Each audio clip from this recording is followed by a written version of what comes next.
Relax हो जाओ।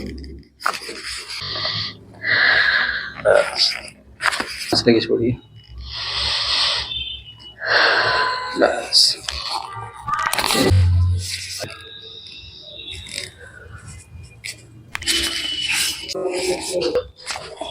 छोड़िए।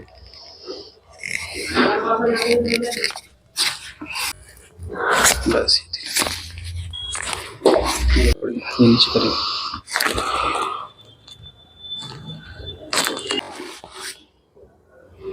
बस हल्का महसूस हो रहा है ना?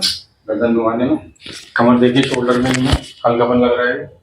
काफी हल्का महसूस हो रहा है। अच्छा फील हो रहा है, दर्द भी कम होगा। व्यूअर्स, हमारे सामने मैडम रूपाली बैठी हुई हैं। इन्हें काफ़ी टाइम से सर्वाइकल की प्रॉब्लम थी और इन्होंने बहुत सारे डॉक्टर्स के मुजफ्फरनगर से आए हुए हैं, वहाँ भी इन्होंने दिखाया और आसपास में कई डिस्ट्रिक्ट में दिखाया इन्होंने, और ऑनलाइन सर्च करके आज ही हमारे पास आई हैं और आज हमने इन्हें फर्स्ट कायरो दी है। तो मैडम से जानते हैं कि हमारे कायरो लेने के बाद ये कैसा फील कर रही है। मुझे डॉक्टर साहब का काम काफी पसंद आया, मुझे काफी रिलीफ मिला है।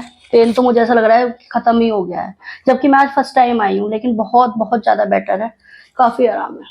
मैडम, हमने कोई इंजेक्शन या टैबलेट वगैरह? कोई दवाई नहीं, कोई इंजेक्शन नहीं, और बिल्कुल। आप इस कायरोप्रैक्टिक थेरेपी से खुश हैं? जी जी, बहुत। अगर आपकी जानकारी में कोई पेशेंट हो तो उसे हमारे लिए रिकमेंड करें। बिल्कुल बिल्कुल सर। चलिए, धन्यवाद। मैं तो सबको कहूंगी आने के लिए। चलिए, धन्यवाद मैडम।